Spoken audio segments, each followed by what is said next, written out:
Good evening, visitors. Welcome to the Australian War Memorial's Last Post ceremony.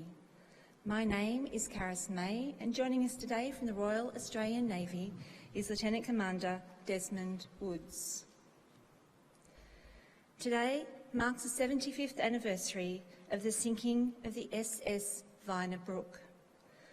By late January 1942, it had become clear that the Japanese were likely to successfully invade Singapore.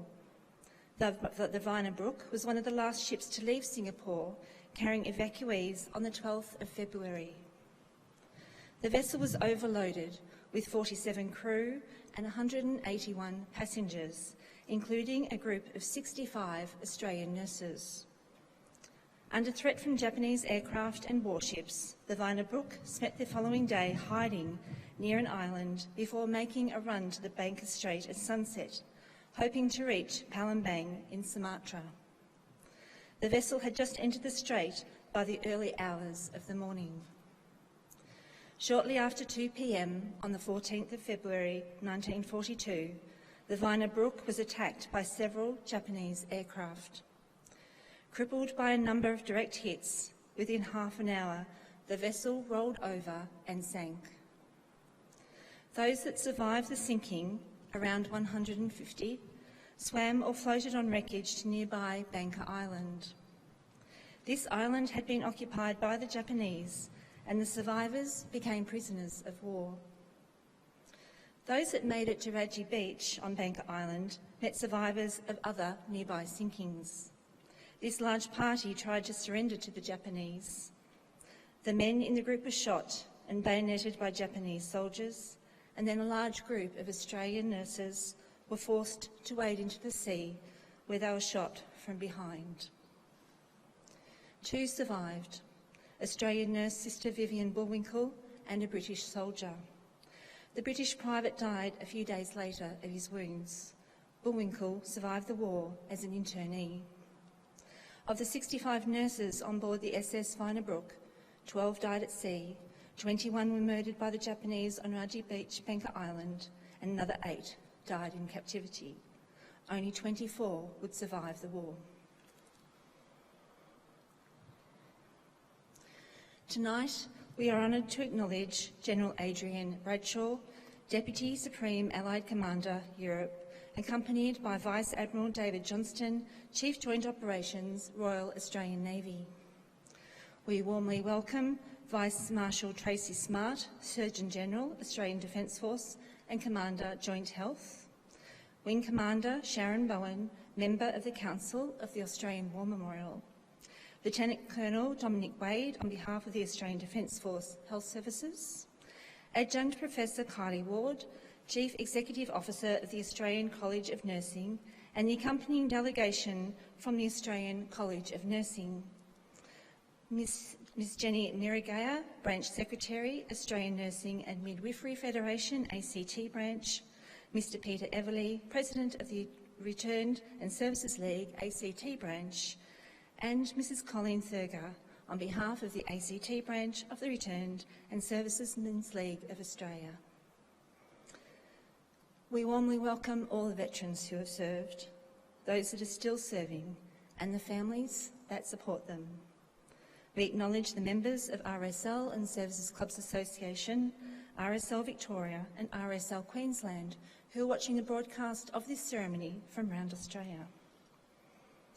During this evening, wreaths will be laid at the base of the Pool of Reflection by visitors and students on behalf of St Bede's Primary School from North Balwyn in Victoria.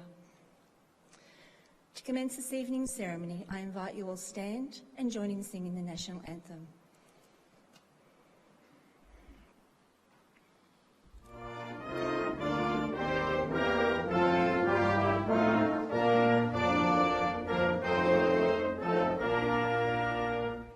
Our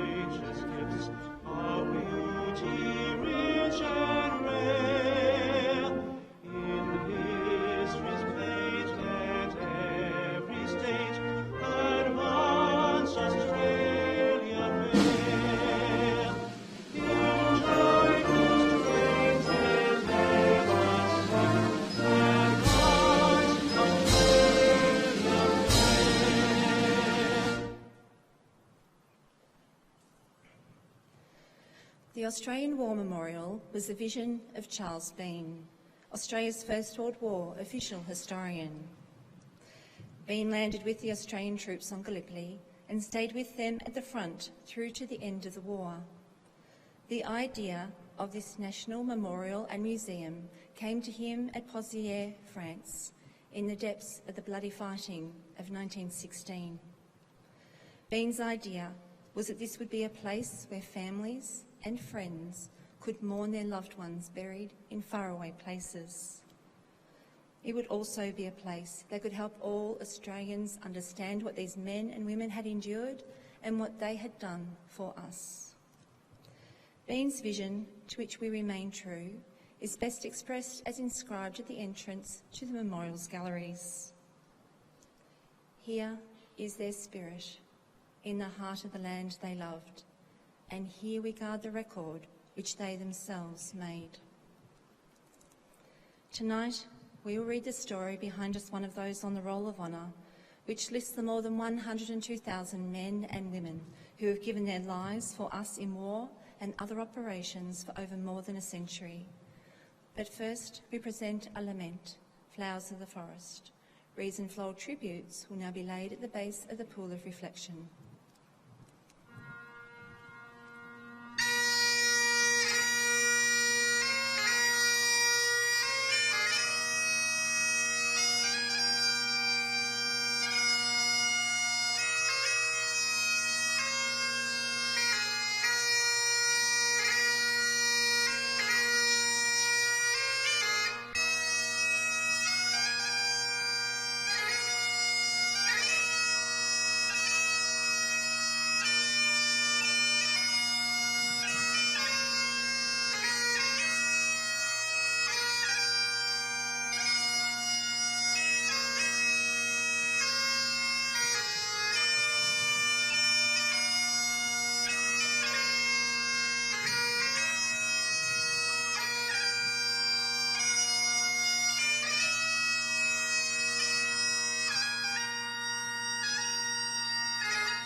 Today we remember and pay tribute to Sister Annie Merle Trenery, who died during the Second World War.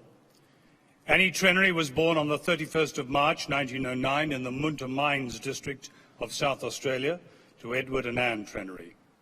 Known as Merle, She attended school locally before going to Adelaide to study nursing alongside her sister Julia at the Hutt Street Private Hospital. She passed her nursing examinations in 1931 and later gained certificates in infectious diseases and midwifery. After moving back to Munter in 1935, Trenery was appointed matron at Munter Jubilee Hospital. She carried out this role for 18 months before moving to the Eyre Peninsula and joining the District and Bush Nursing Society. Trenery enlisted in the 2nd Australian Imperial Force on the 2nd of February 1941 as part of the Australian Army Nursing Service. She was attached as a staff nurse to the 13th Australian General Hospital and posted to a camp hospital in Wayville. That September, she embarked on the hospital ship Wanganella, arriving with her unit in Singapore.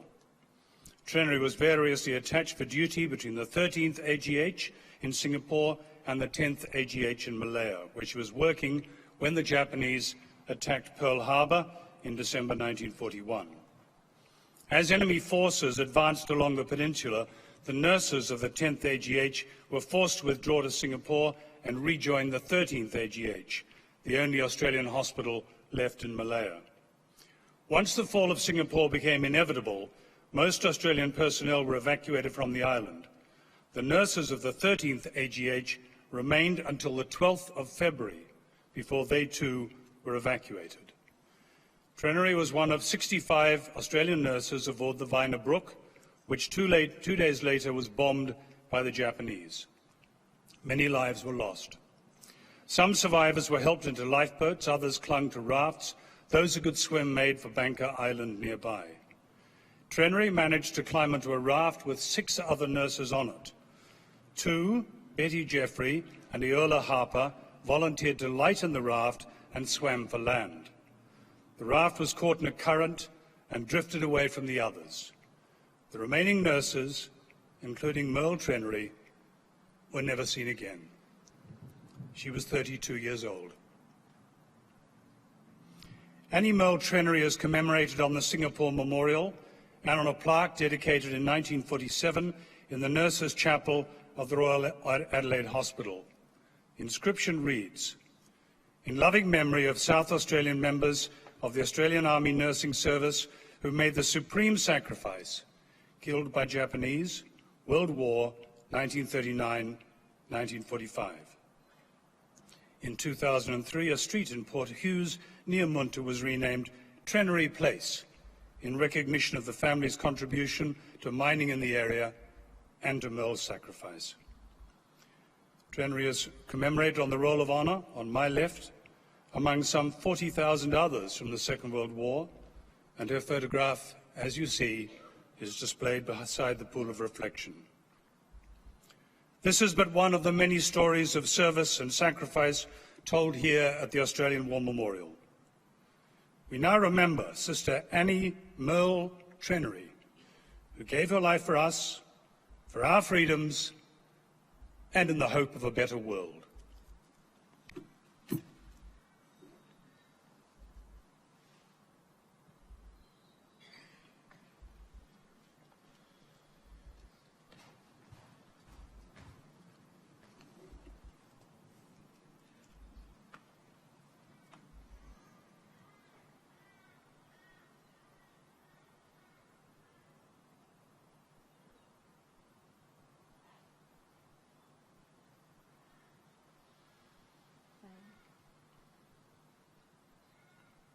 They shall grow not old as we that are left grow old. Age shall not weary them, nor the years condemn. At the going down of the sun and in the morning, we will remember them.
lest we forget.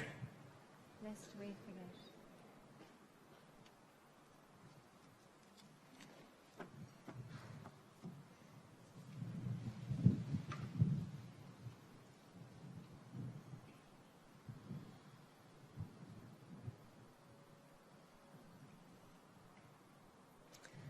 We leave you this evening with the words of the memorial's founder, Charles Bean.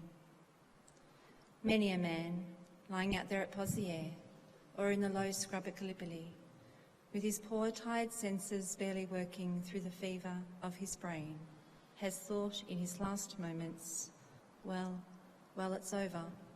But in Australia, they will be proud of this. Ladies and gentlemen, that concludes this evening's last post ceremony. We would like to thank you for visiting the Australian War Memorial today, and we wish you all a very good evening. Thank you.